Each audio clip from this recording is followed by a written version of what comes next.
Olá, boa noite a todos e todas. Estamos ao vivo aqui por mais uma palestra da ACAT, Associação Carioca dos Advogados Trabalhistas. Hoje temos a honra de convidar para palestrar sobre o acesso à justiça a doutora Tereza Cristina da Almeida Basteiro, a doutora Luísa Esteves, que é membro do CPA, a doutora Tereza é membro do Ministério Público, é procuradora regional do trabalho da Primeira Região, professora da Universidade Estácio de Sá, possui especialização em Direito do Trabalho pela PUC e possui mestrado em Sociologia e Direito pela UF. Temos também, para brilhantar a nossa palestra, o doutor Fagner Jorge Sandes de Almeida, que é advogado, mestre em Estado, Constituição e Cidadania pela Universidade Gama Filho, pós-graduado em Direito e Processo de Trabalho pela Universidade, professor da Faculdade Lusófona Brasil e da Faculdade Faixa, leciona nos cursos de pós-graduação da Universidade Cândido Mendes, é professor coordenador acadêmico dos cursos jurídicos de pós-graduação da faixa RJ, é professor de pós-graduação da Universidade Unileia, da Escola Superior da Advocacia da OAB-RJ, do Instituto EduSere e São Vitor, e é autor de diversas obras jurídicas. Para abrilhantar o nosso painel, vou passar a palavra para a doutora Luísa Esteves, que irá conduzir a apresentação de todos e iniciar a palestra. Doutora Luísa, é uma honra pela ACAT receber todos vocês e passo a palavra para a doutora Luísa. Obrigada, Pelinha. Obrigada a todos por estarem presentes aqui hoje.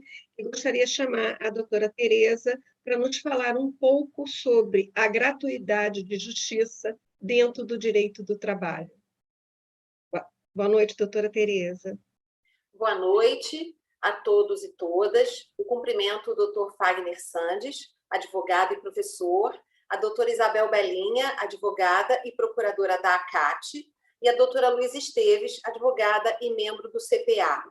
Juntos debateremos o relevante tema que trata do acesso à justiça e gratuidade. Saúdo o doutor Fachada, que gentilmente formulou o convite ao Ministério do Trabalho para a participação neste debate, bem como o doutor Alexandre Bastos, presidente da ACAT, na pessoa de quem cumprimento os demais diretores dessa prestigiosa e atuante associação, bem como os advogados.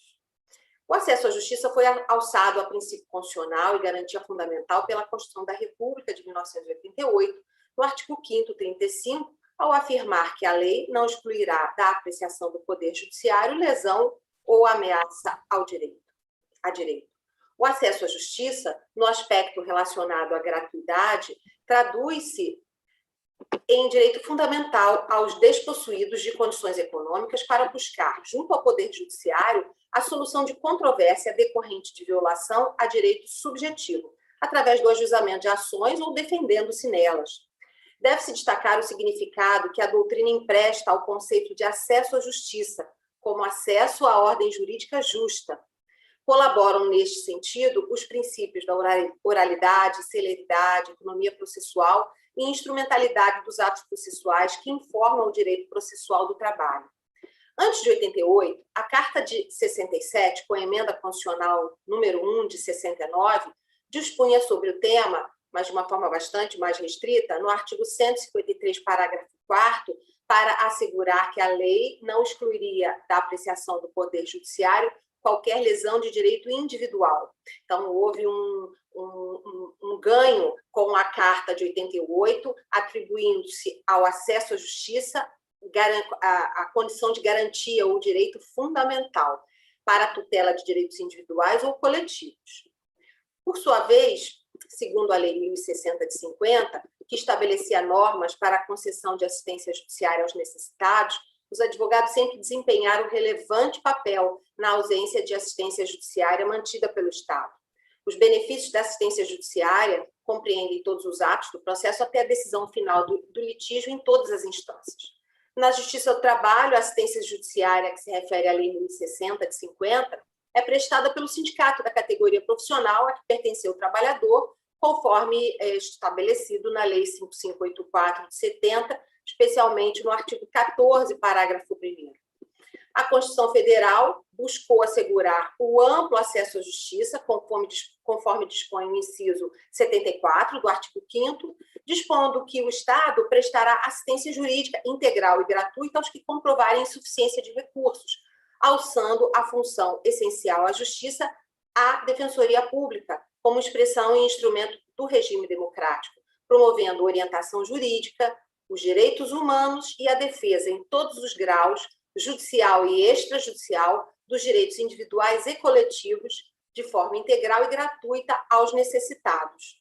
Na Justiça do Trabalho, a referida atuação incumbe à Defensoria Pública da União.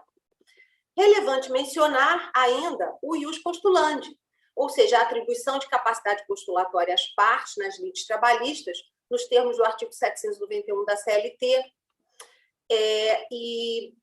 com as restrições, claro, indicadas na súmula 425 do TST, né? O ius postulandi, ele se limita às varas do trabalho e aos tribunais regionais do trabalho, excluindo-se as ações de competência originária dos tribunais e também os recursos de competência do TST. Com a entrada em vigor do novo CPC, por força do artigo 15, são aplicáveis de modo subsidiário na Justiça do Trabalho o disposto nos artigos 98 a 101, que, em resumo, indicam as despesas processuais, objeto de gratuidade, e estipulam as condições e procedimento para seu deferimento. Por sua vez, a Lei 13.467 de 2017, também conhecida como Reforma Trabalhista, inseriu profunda alteração nas regras referentes à gratuidade de justiça, através dos artigos 790, parágrafos 3º e 4º, 790b, parágrafos 1º a 4º, artigo 791-A, parágrafo 4º, e artigo 899, parágrafo 10 da CLT. Com relação ao artigo 790, parágrafos 3º e 4º, a crítica que fazemos, que é também objeto de ADI junto ao Supremo Tribunal, é justamente a fixação de patamar pecuniário equivalente a salário igual ou inferior a 40% do limite máximo dos benefícios do regime geral de previdência social, ou ainda a necessidade de comprovação de insuficiência de recursos, ao contrário da lei processual, que afirma presumir-se verdadeira a alegação de insuficiência deduzida exclusivamente por pessoa natural. Os parágrafos 3º e 4º do artigo 790 devem ceder passo ao disposto no artigo 99, parágrafo 3º do CPC, diante da máxima efetividade ao princípio fundamental do amplo acesso à justiça, sem que se possa fixar qualquer quantitativo para fins de concessão da gratuidade de justiça, pois o relevante à sua concessão é a impossibilidade de arcar com as despesas processuais, independentemente do importe recebido a título de remuneração. A presunção da hipossuficiência está estribada na afirmação de miserabilidade jurídica da pessoa física, da pessoa natural. Quanto à pessoa jurídica, aí sim, indispensável a comprovação da insuficiência de recursos para demandar em juízo. E este entendimento está sumulado através da súmula 463 do TST. Justamente o item 1, ele menciona a concessão de assistência judiciária gratuita à pessoa natural, e que, para tanto, basta a declaração de hipossuficiência econômica, que pode ser firmada tanto pela parte quanto pelo advogado, que o patrocina, desde que munido de procuração com poderes específicos para esse fim. E, no caso de pessoa jurídica, não basta a mera declaração. É necessária a demonstração cabal de impossibilidade da parte arcar com as despesas do processo. A controvérsia que que poderia advir daí seria, no caso seria a produção probatória admitida para tal fim. Que tipo de prova poderia ser produzida para comprovar a impossibilidade de arcar com despesas processuais por empresas, por exemplo? Outro aspecto relevante é o pagamento de perícias, indispensáveis quando se trata de pedidos envolvendo ambientes penosos, perigosos ou insalubres. Então, essa matéria é tratada no artigo 790b, parágrafo parágrafos 1º, 2º, 3º e 4º, e tal dispositivo nos parece de forma incontornável e inconstitucional, na medida em que atribui ao beneficiário da gratuidade da justiça, na hipótese de sucumbência, o pagamento dos honorários periciais, negando-lhe, portanto, o amplo acesso à justiça. Outro aspecto de suma relevância foi a inclusão da condenação em honorários advocatícios, da condenação em honorários advocatícios sucumbenciais, que anteriormente eram fixados aos trabalhadores assistidos pelas entidades sindicais, com fundamento na Lei 5584 de 70, e que deu aso às súmulas 219 e 329 do TST. Louvável a estipulação de honorários advocatícios sucumbenciais, aproximando-se o direito processual do trabalho do civil. O artigo 791-A, parágrafo 4º, porém, merece crítica, também por inconstitucional, por eivado de inconstitucionalidade, por descaber esse acerto de créditos para pagamento de despesas processuais, porque o dispositivo diz que vencido o beneficiário da justiça gratuita, desde que não tenha obtido em juízo, ainda que em outro processo, créditos capazes de suportar a despesa, as obrigações decorrentes de sua sucumbência ficarão sob condição suspensiva de exigibilidade e somente poderão ser executadas se nos 2 anos subsequentes ao trânsito em julgado da decisão, o credor demonstrar que deixou de existir a situação de insuficiência de recursos. Mas o que se busca aqui, e se busca na Declaração de Inconstitucionalidade 5666, é justamente assegurar-se ao hipossuficiente o benefício amplo da gratuidade da justiça, corolário do amplo acesso à justiça. Então, enfim, esse artigo está sendo objeto dessa ADI.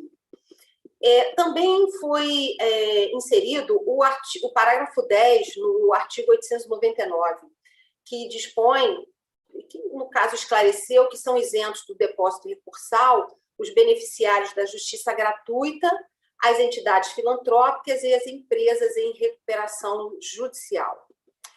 Também digno de crítica, o artigo 844, parágrafo 2º da CLT, que instituiu como condição da causa o recolhimento das custas processuais ao reclamante que, ausente da audiência inaugural, não recolher as custas processuais ou não comprovar justo motivo para a ausência. Esse artigo incluiu uma condição de ação que viola o amplo acesso, o princípio do amplo acesso à justiça. É importante destacar que se encontra em curso a ADI 5766 no Supremo Tribunal Federal, na qual se requer a declaração de inconstitucionalidade justamente do artigo 790-B, caput, parágrafo 4º, o 791-A e o artigo 844, parágrafo 2º.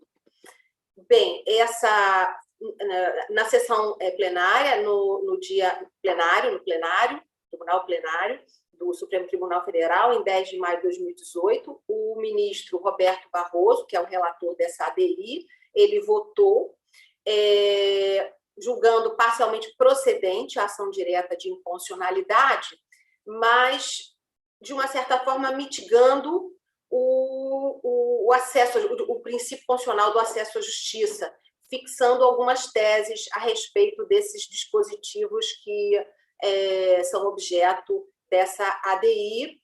Por sua vez, o ministro Edson Fachin julgou integralmente procedente a ação e pediu vista antecipada dos autos do ministro Luiz Fux. Então, nós devemos aguardar o desfecho desse julgamento, que é essencial ao deslinde da exata amplitude do princípio do acesso à justiça na Justiça do Trabalho.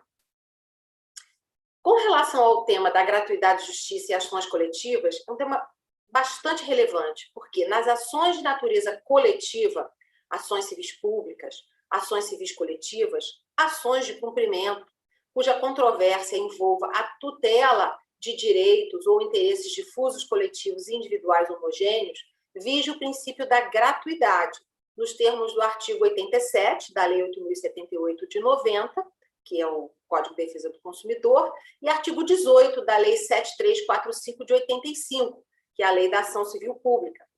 Tanto o artigo 87 quanto o artigo 18 desses diplomas legais, ele asseguram a gratuidade da justiça, ou seja, a desnecessidade do pagamento das despesas processuais pelo autor coletivo. No caso da Justiça do Trabalho, mais comum o sindicato da categoria profissional, também o Ministério Público, mas nós temos um outro tipo de isenção.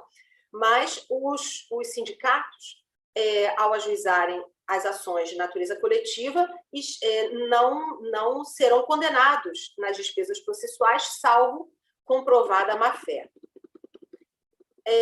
Assim, tratando-se de ação de natureza coletiva, ajuizado por legitimado processual, no caso, sindicato da categoria profissional, realmente impõe-se o deferimento da gratuidade de justiça. Bem, esses são os apontamentos que eu faço sobre o tema, e eu agradeço muitíssimo o convite formulado pela CAT. Obrigada.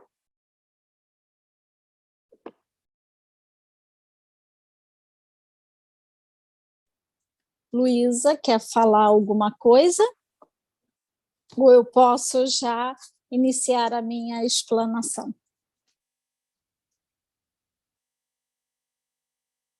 Em nome da ACAT, doutora Tereza, eu agradeço muitíssimo a sua presteza, os seus esclarecimentos. É sempre enriquecedor ouvi-la e ouvir a posição tanto do Ministério Público, porque a gente sabe que a Justiça do Trabalho é a justiça dos desempregados, né? Então, é muito importante a gente ter essa condição e ver realmente como pensa o Ministério Público do Trabalho. Luísa, eu vou desligar meu som, porque eu acho que está tendo interferência com o seu. Estou desligando o meu. Ok, eu vou começar só uma explanação, Luísa, já que você já conseguiu acertar seu som?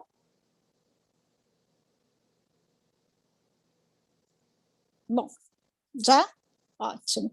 Bom, eu vou fazer algumas breves colocações na qualidade de advogada e procuradora da ACAT, chamando a atenção do seguinte, que é muito triste e interessante a gente ter como coincidência, né, o tema de hoje, a palestra de hoje do acesso à justiça, com o que nós vimos ontem numa capa de um jornal de grande circulação aqui do Rio de Janeiro, uma foto de pessoas disputando restos de ossos de descarte de um supermercado. E hoje a gente está aqui para falar de acesso à justiça, né? E eu gostaria de falar um pouquinho da vulnerabilidade, né? Desse radicalismo, né, que a gente verifica, e a vulnerabilidade ela vem do latino vulnus, que por sua vez significa ferida. Vulnerável é aquele que pode ser mais facilmente ferido, que, no caso, a gente entende que é o trabalhador que está desempregado, né? Como temos gente ferida nos dias de hoje, né? A gente está vivendo tempos difíceis com a pandemia do Covid-19, tempos difíceis de negacionismo com vacina, polêmicas até então a gente não tinha, né? Antigamente todos nós tomamos vacinas de sarampo, de catapora, de rubéola, e hoje tem essa polêmica toda em relação à vacina da Covid. Então a gente vê cada vez mais que o povo o hipossuficiente está vulnerável, né? A gente vê como as pessoas estão feridas com isso tudo. Então, o acesso à justiça perpassa também por toda essa vulnerabilidade. E o filósofo José Ortega y Gasset já disse para nós que todas as coisas estão em permanente processo de mudança. E o homem, em si mesmo, na sua circunstância, né? Então, não é possível considerar o ser humano sem levar em conta simultaneamente tudo que está à sua volta. Então, eu acho que é um contexto, né? E tudo que está à volta do ser humano, do seu próprio corpo e do contexto que se insere, né? O modelo de vulnerabilidade se ampara no princípio constitucional do bem-estar, que significa, por sua vez, o bem-estar físico, mental, relacional. A gente tem que considerar também um bem-estar social nas interações do indivíduo, né, com o trabalho, com a família, com os amigos e com a comunidade, né? Eu acho que é todo um contexto, né? O tratamento jurídico protetivo, quando diante de uma situação de vulnerabilidade da pessoa, se funda, em regra, na aplicação dos princípios da dignidade da pessoa humana, da liberdade, da igualdade e da solidariedade social. E nos seus respectivos desdobramentos, obviamente, né? Nós temos aqui no nosso país, né, a Constituição Federal de 1988, que é bastante firme nestes princípios, e ela objetiva em estabelecer um diálogo teórico-conceitual de modo a contribuir para a efetivação dos direitos individuais e coletivos e dos direitos sociais, econômicos e culturais. O cumprimento dos princípios constitucionais do processo deve ter por conta esse espectro protetivo jurídico da pessoa vulnerável, sob pena de ofensa aos princípios constitucionais. A lei não pode excluir da apreciação, né, do poder judiciário lesão ou ameaça de direito, não pode haver juízo ou tribunal de seção e ninguém pode ser processado nem sentenciado senão pela autoridade competente. As partes em um processo judicial ou administrativo, e aos acusados, em geral, são assegurados o contraditório e ampla defesa, com os meios e recursos a ela inerentes. Não são admissíveis no processo as provas obtidas por meio ilícitos e, por fim, o preceito que o Estado deve prestar a assistência jurídica integral e gratuita aos que comprovarem insuficiência de recursos. Então, a gente vê como a nossa Constituição de 88 foi brilhante em todos esses princípios, né? Resta saber agora se isso vai ser aplicado ou não. E o acesso à justiça é o ponto de convergência mesmo, a todos os direitos que uma pessoa pode ter. É nele que se constitui, na porta de entrada, para a participação nos bens e serviços de uma sociedade.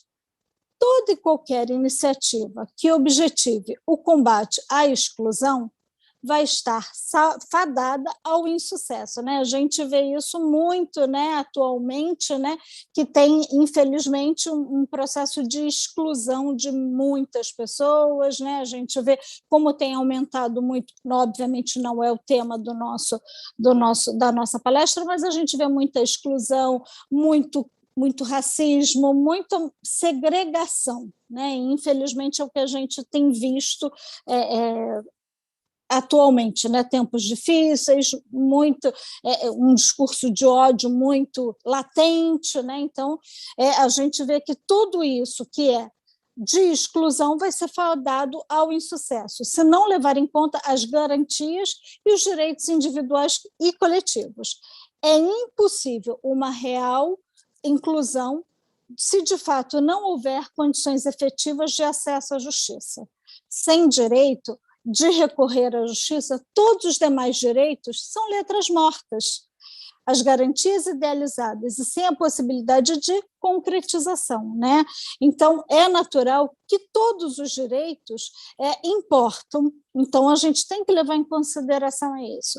Entretanto, caso não se considere o acesso à justiça como algo fundamental, que todos os demais direitos correm o risco de não perdurar, ou então de se desfazer. Uma maneira de se operacionalizar a exclusão social é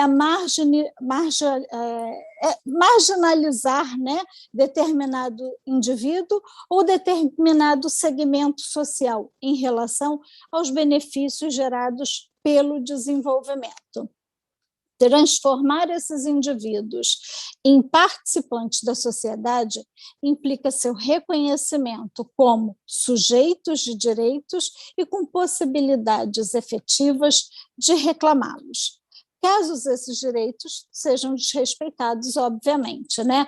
É importante a gente sempre salientar que a justiça do trabalho, que é o que é o nosso lema aqui, né?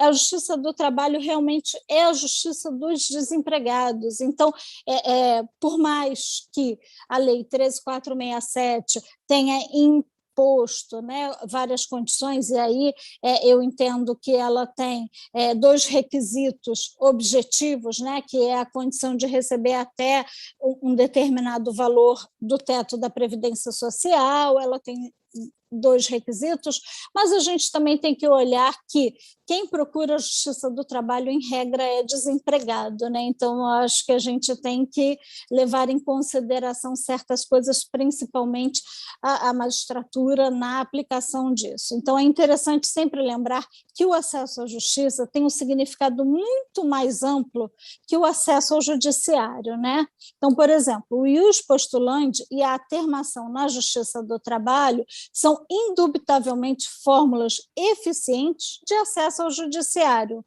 mas não necessariamente são fórmulas consideráveis de acesso à justiça, né? São coisas distintas. O acesso ao judiciário é distinto do acesso à justiça. Então, é importante a gente, até eu vou pedir para o doutor Fagner, como mestre que faça essa distinção para os nossos espectadores, né? Eu vou fazer uma observação, Belinha, desculpe. Claro, Luísa, quando você falou dos nossos magistrados, dos nossos tribunais, para descontrair um pouco, para a gente não ficar... Quanto ao empregado que vai procurar justiça, ele está desempregado, ok? Então, ele tem que provar que não tem condição de pagar as custas que ele não vai poder pagar, fica meia aberração, meio confuso para a gente, como um empregado, visualizar isso. Como é que eu estou desempregado, não recebi salário, não recebi verbas, vou ter que pagar custa porque deixei de comparecer, porque não botei internet no meu celular, vou ser condenado por isso? Então, eu acho que não é só o judiciário, nós temos que provocar a mudança da legislação. Provocar com o quê, doutor Fagner? Com os nossos recursos para mudar lá em cima, no tribunal, a legislação que foi imposta com a reforma trabalhista. Então, é esse o meu entendimento. Tudo a gente tem que debate aqui para levar para tentar mudar lá em cima. Tá? Desculpe ter te atrapalhado. Não, Luísa, foi perfeito, porque é importante, eu acho que é importante a gente discutir esse cenário da atualidade, né? Então, exatamente esse eu acho que é o foco, né? A gente está entre todos... eu, você e o doutor Fagner somos advogados, doutora Tereza, para ser membro do Ministério Público, para ser procuradora, também foi advogada, então, obviamente, é importantíssimo a gente esclarecer isso, né? Essa é uma reflexão que a gente tem que sempre instigar, né? Porque conversando que a gente vai se entender, trocando ideias, às vezes, sobre um mesmo assunto, eu vou ter um enfoque, você vai ter outro, quem sabe se a gente juntar o meu com o seu e com um outro terceiro a gente vai conseguir atingir o objetivo. Eu acho que é exatamente isso, né? Essa reflexão é importantíssima, em especial quanto à gratuidade de justiça na justiça do trabalho. São pontos que são delicados, mas que envolvem o acesso à justiça, né? Que a gente tem que ver como isso é fundamental. E a gente tem que discutir a relação do hipossuficiente, ainda mais neste período de pandemia, Luísa, porque a gente vê a quantidade, né? A quantidade de pessoas desempregadas, né? E aí a gente vai levando a um outro tema, que é que todo mundo fala o tal do empreendedorismo. Todo mundo hoje, motorista de Uber é empreendedor, entregador do iFood é empreendedor. Gente, você imagina se essa pessoa levar um tombo, cair ou bater com o carro, como é que ele vai fazer? Como é que ele vai se sustentar?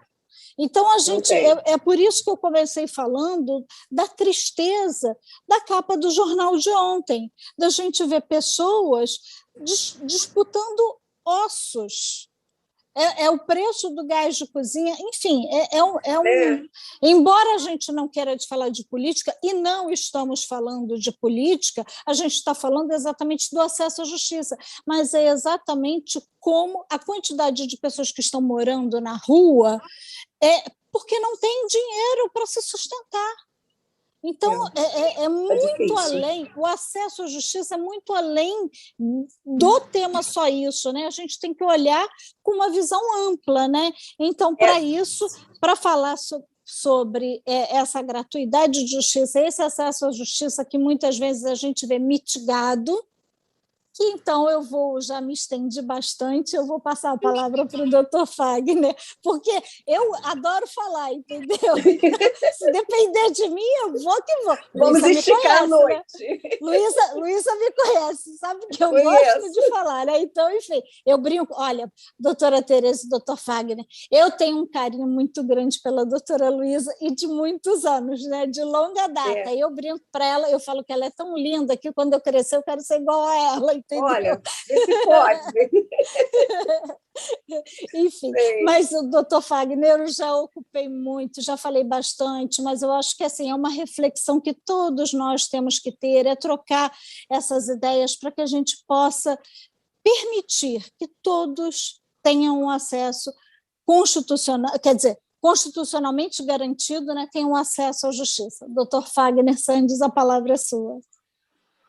Doutora Isabel, não fique preocupada com o tempo que levou. Se quiser falar mais, fique à vontade também. Eu tento ser pontual, né, na medida do possível, porque também sabes, né, quando me coloca para falar, eu também não pondero muito o tempo.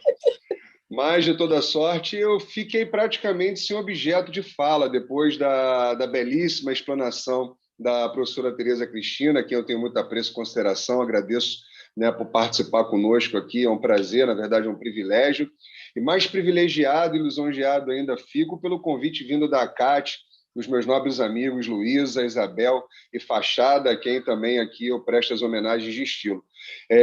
Agora, falar sobre gratuidade de justiça e acesso à justiça, já falando, Luísa, respondendo a sua pergunta, como é que nós fazemos, então, para parar essas arestas? Simples, respeitar a Constituição, nada mais. Eu sou um garantista, né? Todos sabem, não preciso esconder isso para ninguém. Eu sou um garantista, trabalhando aqui o nosso pensamento, a nossa perspectiva dentro do garantismo jurídico-processual. E quando nós pensamos em garantismo jurídico-processual, eu tenho que pautar todo o meu pensamento no devido processo legal. E quando eu penso em devido processo legal, ele é um instrumento de garantia da equação de conflito, da entrega da prestação da tutela jurisdicional. E quando eu penso em prestação da tutela jurisdicional, eu tenho que pensar em acesso à justiça. E o acesso à justiça é uma liberdade garantida pelo Constituinte de 1988, como bem ressaltou a professora Tereza Cristina, que está previsto no artigo 535. Olha como o legislador constituinte originário ele foi tão veemente nessa previsão, porque ele traz um comando dirigido ao legislador infraconstitucional e diz assim: legislador infraconstitucional, Congresso Nacional, você não pode, em hipótese nenhuma, criar embaraços ou qualquer tipo de circunstância que impeça o acesso ao Poder Judiciário. Você não pode minar a atuação preventiva ou repressiva do Poder Judiciário. O texto é claro. A lei não excluirá da apreciação do Poder Judiciário lesão ou ameaça de lesão a direito. Então, vejam, se nós estamos falando de uma das liberdades públicas mais importantes que nós temos, é óbvio que as liberdades servem à dignidade da pessoa humana e não o contrário. Então, se eu penso que a liberdade que eu tenho de acessar a justiça, e acessar a justiça não é só bater as portas do judiciário e levar uma demanda para a solução, mas também sair do Poder Judiciário sem nada dever, claro, dentro das particularidades cabíveis e palpáveis para aquele caso concreto. Isso é respeitar a dignidade da pessoa humana. E, na verdade, quando se fala em dignidade da pessoa humana e o seu substrato, né, fazendo aqui uma migração desse axioma, desse fundamento constitucional, que está no artigo 1º, inciso 3º da nossa Constituição, salta aos olhos que ele quer e ele diz que tem que ser o respeito àquilo que o nosso nobre e saudoso professor Ricardo Lobo Torres chamava como mínimo existencial. Tive a honra, o privilégio de ter aula com o professor Ricardo Lobo Torres no mestrado, e ele era muito enfático nas falas, trazendo a ideia do mínimo existencial e também com essa vertigem do acesso à justiça. Porque se eu não consigo acessar a justiça, como eu vou buscar o assegurar da minha dignidade, que é o respeito aos direitos mais comezinhos inerentes a uma pessoa humana, que estamos falando, que a Constituição fala dignidade da pessoa humana, e não dignidade de qualquer pessoa. Aqui não se inclui, portanto, pessoa jurídica, só pessoa natural, né, para ser mais popular, a pessoa de carne e osso. Muito bem. Então, visto isso, Luísa, respondendo a sua pergunta, basta cumprir o dogma constitucional, o fundamento constitucional da dignidade da pessoa humana. Toda interpretação, toda ilação, toda dedução, seja lá qual método for, de aplicação, de interpretação, da hermenêutica jurídica, ela tem que partir da dignidade, ela tem que fluir pela dignidade, ela tem que chegar na dignidade da pessoa humana. Do contrário, qualquer perspectiva, no meu humilde modo de ver, destoa do preceito constitucional citado e, portanto, é inconstitucional. Qualquer interpretação que vise minar o acesso à justiça, criando embaraços, dificuldades de acesso ou de saída, criando, por exemplo, como pretendia, né, o projeto de lei de conversão PLV 21, daquela malfadada MP 1045, né, que muito foi discutida aqui por nós em outras oportunidades. Vejam o despautério do legislador infraconstitucional, atentando de forma clara, e não precisa aqui que nós fiquemos horas debruçados sobre aquele projeto de lei para notar isso. Ele diz claramente, se vocês quiserem dar uma olhada, façam isso, é o PLV 17 de 2021. Ele pretende, ou pretendia, mudar o artigo 790, parágrafo 3º e 4º da CLT, mudar o artigo 793B, citado pela professora Tereza Cristina aqui, e também pretendia incluir, 790B, e também pretendia incluir mais um inciso no artigo 793B para dizer o seguinte: olha, se você declarar falsamente em não cumprimento dos ônus que o legislador passaria a impor para fins de concessão da gratuidade de justiça, isso deveria ser considerado má-fé do trabalhador ou até mesmo do empregador, caso ele viesse, né, a fazer o pleito de gratuidade de justiça e não comprovasse com o ônus de prova de miserabilidade jurídica. Minhas amigas, vejam, a gratuidade passaria a ser concedida, de acordo com redação neófita do 790, parágrafo 3º, caso aquele PLV prosseguisse. Mudaríamos o 790, parágrafo 3º, para dizer o seguinte: olha, gratuidade de justiça agora, de acordo com o parágrafo 3º, é para aquele trabalhador de baixa renda. Não só o trabalhador de baixa renda. Existe outra possibilidade? Existe. Para aquele que possuísse uma renda per capita dentro dos limites impostos ali pela legislação. Poderia ter mais? Sim. Se ele não preenchesse esses requisitos, ele poderia fazer prova da miserabilidade. E como é que ele deveria fazer prova da miserabilidade? Eu já teria o afastamento da presunção de miserabilidade com a declaração, que a professora Tereza Cristina falou aqui, a declaração de hipossuficiência pelo digesto processual civil, claro, firmada por pessoa natural ou por advogado que tenha poderes para tanto, o CPC autoriza isso, é o suficiente para fins da concessão da gratuidade de justiça. Mas, pela redação que se pretendia impor a CLT, isso já não seria suficiente. Não alcançaria mais a finalidade para fins de prova da miserabilidade jurídica, a mera declaração de hipossuficiência. Então, vejam, me parece que aqui o legislador ele não caminharia na contramão do artigo 5º, inciso 35, e, portanto, da dignidade da pessoa humana, que, como eu disse, é a nossa pauta principal para a aplicação de qualquer preceito que diz respeito a acesso a direito.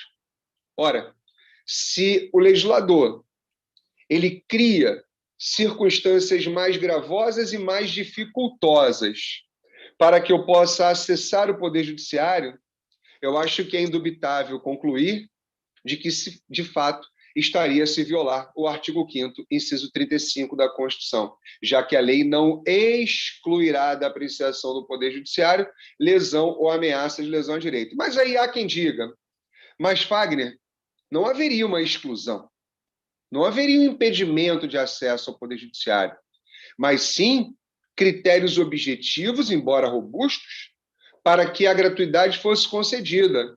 Meus amigos, venhamos e convenhamos.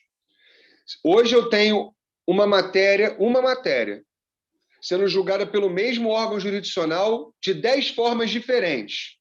Uma mesma matéria. Não tem diferença nenhuma.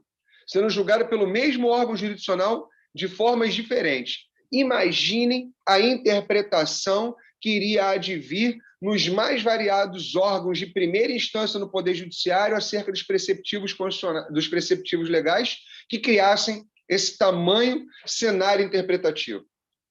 Me parece que isso já afastaria de antemão o acesso à justiça. Com outras palavras, professora Tereza, doutora Isabel e Luísa, o que nós temos que ter não são critérios que dificultem, mas critérios que facilitem o acesso à justiça. É isso que eu estou querendo dizer. Na medida em que eu tenho objetividade com dificuldade, a minha interpretação tem que ser com base na dignidade. Então, o que facilita o acesso?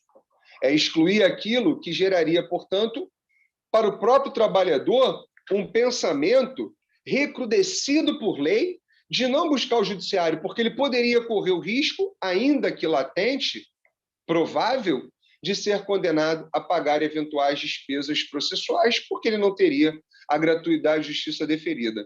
Então, no meu modo de ver, não atenderia ao que solenemente proclama a Constituição Federal para fins de processo justo, pautado aqui, então, no devido processo legal substancial, que também deve nortear o processo legislativo para fins de elaboração das normas primárias estampadas no artigo 59 do nosso texto magno.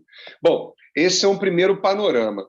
O segundo panorama diz respeito à própria razoabilidade.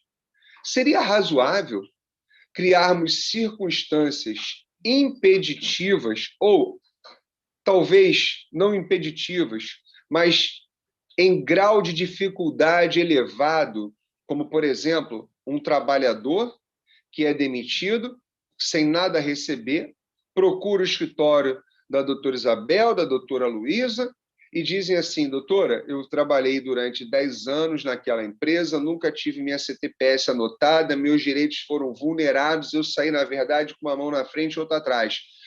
A única coisa que me disseram foi, procure os seus direitos na justiça. E aí, caberia a mim falar para aquele trabalhador, querido, eu lamento muito, mas eu só tenho segurança para ingressar com uma ação trabalhista para você, pleiteando aquilo que é basilar em razão do longo trabalho que você prestou para aquela empresa, se você trouxer para mim, né, provas da sua condição de miserabilidade. Doutora, a minha prova está aqui. A minha carteira de trabalho nunca foi anotada, eu nunca tive um recolhimento para a Previdência, provavelmente, obviamente, também não teve para o Fundo de Garantia, ele não tem nenhum outro tipo de atividade. E aí o que eu tenho que fazer? Junta o imposto de renda dele. Ah, o imposto de renda não tem, ele está sem lá a regularização do CPF, né? Junta, sei lá, algum... Gente, me perdoe, mas não é razoável. Eu estou falando de razoabilidade, né? Não é razoável exigir do trabalhador, considerando aqui a característica primordial do nosso direito, que é efetivamente a própria hipossuficiência daquele que busca a justiça do trabalho, ter que fazer prova robusta da sua hipossuficiência. Mas, Fagner, basta-lhe simplesmente, então, buscar o judiciário, dizer que é hipossuficiência e o juiz teria que conferir, que conceder a gratuidade de justiça? No meu modo de ver, sim, eu falo isso há anos. Vocês, Luiz e Isabel, né, têm ciência disso. Sim, basta a declaração de hipossuficiência ou eu, como advogado, vou dizer na minha petição inicial, abro o tópico da gratuidade de justiça, declaro para o meu cliente, porque eu tenho poderes para tanto lá no meu instrumento de mandato, na procuração, para dizer que ele, portanto, deve ser beneficiado pela concessão da gratuidade de justiça. Mas, Fagner, pode ser que os elementos dos autos levem o juiz a uma perspectiva diferente sobre aquilo que está declarado. Ou seja, o que está declarado, às vezes, não está condizente com o que está nos autos, através, talvez, de elementos que a reclamada traga na sua impugnação à gratuidade, na preliminar de contestação. Pode ser. E isso pode, de antemão, levar o juiz ao indeferimento da gratuidade de justiça? Não. Meus amigos, o juiz não é ditador no processo.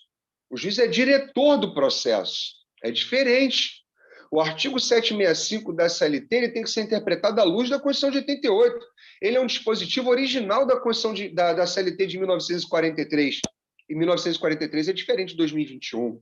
Então, nós estamos na era de um processo democrático, de negócios jurídicos processuais. Eu preciso ver o processo de uma forma diferente. O processo não é um instrumento de inquisição. O processo é um instrumento de equação de conflitos e precisa ter participação das partes. As partes não são meramente mais coadjuvantes, elas são tão protagonistas quanto é aquele que dirige a relação jurídica processual. E por que eu estou dizendo isso? Se o juiz tiver dúvida se deve ou não deferir a gratuidade de justiça, que determine diligência para fazer a devida averiguação. O que não pode é, de antemão, indeferir a gratuidade de justiça por uma presunção de não hipossuficiência, porque a lei diz que ele tem que presumir a hipossuficiência se o trabalhador está declarando e não tiver provas robustas em sentido contrário. O nosso sistema está errado. Nós precisamos mudar o sistema, mas se muda o sistema cumprindo o que está na Constituição Federal, não é mudando o que está na Constituição Federal, ao bel prazer daqueles que querem interesses pontuais na mudança textual ou por interpretação, mas sim cumprindo, e cumprindo a dignidade da pessoa humana. Me parece que é o suficiente, doutora Luísa, doutora Isabel, professora Tereza Cristina, me parece que é o suficiente cumprir a dignidade da pessoa humana. E vou além.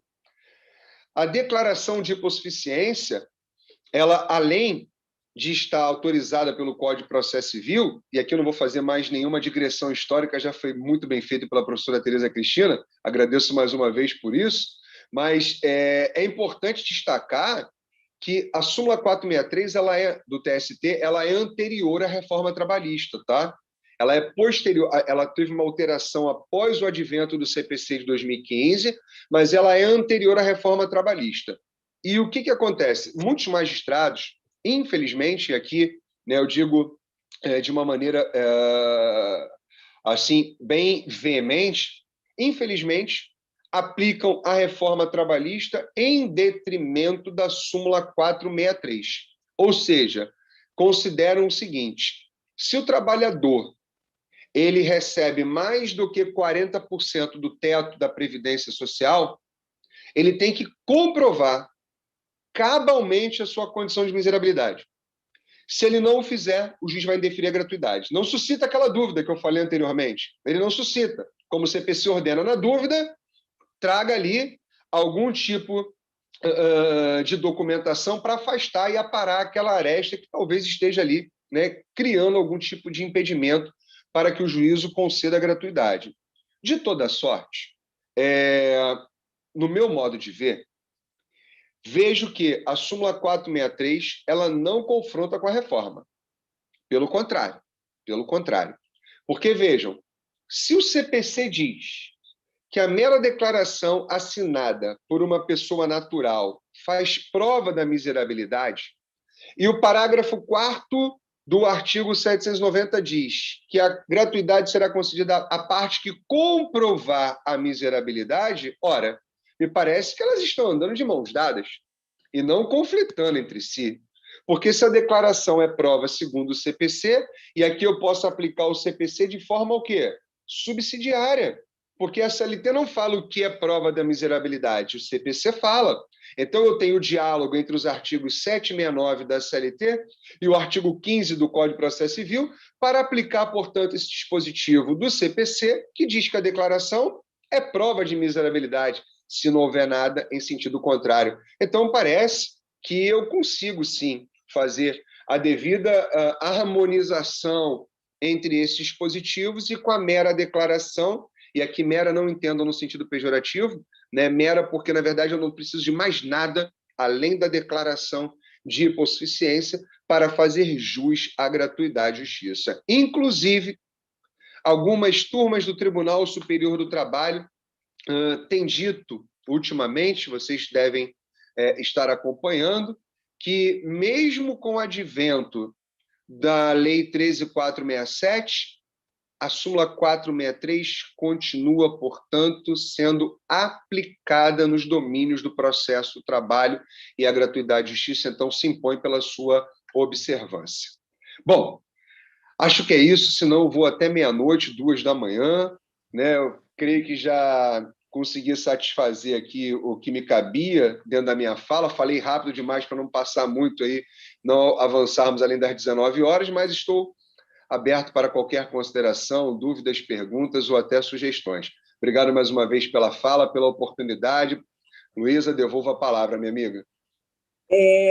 Eu acho que nós não temos dúvida que, usando a Constituição, usando o CPC e usando o nosso CPC, que é a nossa CLT, que nós não temos um código de processo, então, nossa CLT é o nosso código. Então, usando essas três, como o doutor Fagner falou, usando o que a doutora Tereza falou, o que a nossa ilustre colega Isabel falou, não precisamos de juntar mais nada, não precisamos fundamentar o pedido de gratuidade. A fundamentação está nos artigos básicos. Então, não há por que ser condenado o hipossuficiente em custas, em perícia, como vem acontecendo, precisando a gente utilizar de recursos para ter uma coisa que é o direito constitucional, que é o primeiro, foi como o Fagner falou, que é o primeiro, que era o direito maior nosso. Tá? Então, eu acho que nós chegamos aos pontos do que temos que fazer com a nossa justiça para comprovar e ter o direito da gratuidade para os empregados desempregados, que a maioria eles nem conseguem emprego depois da reclamação e continuam, só falta dizer, no limbo previdenciário, no limbo trabalhista, né? Que é não trabalhar, certo? Doutora Tereza, deseja falar mais alguma coisa? Passa a palavra para a gente encerrar. Somente agradecer a doutora Luísa, a doutora Belinha, doutor Fagner. Foi um momento de muito aprendizado para mim. É sempre muito bom estar com a advocacia, trocando ideias e ouvindo. Vocês estão ali, vocês são militantes destes trabalhos, nós estamos sempre nos vendo nas sessões do tribunal. E o Ministério Público, eu, assim, na condição de representando o Ministério do Trabalho, aqui, nós também temos essa visão progressista, vinculada ao princípio da dignidade da pessoa humana, buscando efetivar cada vez mais ampliar o acesso à justiça, porque realmente, e ainda mais na atual situação de pandemia, com 14 milhões de desempregados, situação dos trabalhadores com muito desemprego, subemprego, porque o empreendedorismo muitas vezes não deixa de ser um subemprego, né, com relação a essas plataformas digitais. O Ministério do Trabalho vem buscando atuar nessa pandemia da melhor maneira possível na tutela desses interesses coletivos, individuais homogêneos, muitas vezes. Enfim, eu queria agradecer mais uma vez, foi um debate, assim, para mim, pessoalmente, muito proveitoso, um prazer estar aqui, uma companhia tão brilhante, tão maravilhosa. Muito obrigada, viu? Nós é que agradecemos a sua presença, e a CAT e o CPA está à sua disposição para novas palestras, novas lives, como ao doutor Fagner, que a gente está sempre procurando para fazer. Então, podemos fazer uma nova. Doutora Belinha, a palavra é sua para encerrar. Eu só quero agradecer, realmente é uma honra para a CAT ter debatedores tão brilhantes e tão sensíveis, né, ao tema do acesso à justiça, à gratuidade. De fato, como a doutora Tereza falou, a gente está com 14 milhões de desempregados, então a gente vê que são muitos hipossuficientes, né? Muitas pessoas vivendo em condição abaixo da linha da pobreza, então é uma sensibilidade que eu acho que todos nós que somos operadores do direito temos que ter, seja com os nossos clientes, seja com, eu acho que além de tudo, né, é uma solidariedade com tudo que o país está vivendo, né? A gente tem que verificar isso. Agora, como o doutor Fagner falou, eu não poderia deixar de também aqui dar uma alfinetada de brincadeira, é que a gente que milita muito na justiça, Luísa vai entender bem o que eu estou falando, às vezes a gente vira quase que uma prova diabólica provar que o nosso cliente é um hipossuficiente, não é, Luísa? Você sabe muito bem o que eu estou falando. Difícil. É quase que prova diabólica mesmo, né, no processo, porque a gente vê que realmente a falta de sensibilidade, às vezes, Fagner está rindo porque sabe que eu não falei bobagem, né? Então, realmente, a gente sabe que, assim, nesse momento é importante a gente cada vez mais buscar apoio na Constituição para que a gente possa proteger o direito dos hipossuficientes, seja no acesso à justiça, seja o acesso ao judiciário, seja com a gratuidade de justiça, porque todos nós sabemos que o CPC é aplicado subsidiariamente, então por que vai ter um foco para o cível e uma outra condição desfavorável para o hipossuficiente na justiça do trabalho? Então, eu realmente, assim, são temas fundamentais e que a gente sempre precisa trocar ideia mesmo para que a gente possa alcançar o objetivo e sempre na defesa da justiça do trabalho, porque todos nós sabemos que a justiça do trabalho sofre ataques reiterados. A reforma trabalhista, a gente sabe como foi a toque de caixa aprovada, então a gente realmente vê como é o corte de verbas da justiça do trabalho, a gente vê que o ataque é reiterado. E ainda na pandemia, a cada calada da noite, uma medida provisória para tirar mais direitos para... Então, realmente é fundamental, tema de grande importância. Eu realmente agradeço aos debatedores. Luísa, mais uma vez, você foi brilhante. Doutora Tereza, como sempre, obrigada. Maravilhosa. Professor Doutor Fagner, obrigada. Foi um prazer, viu? Em nome da CAT, agradeço a todos. Tchau, boa noite a todos. Boa noite. Tchau, tchau. Beijo. Tchau, beijo.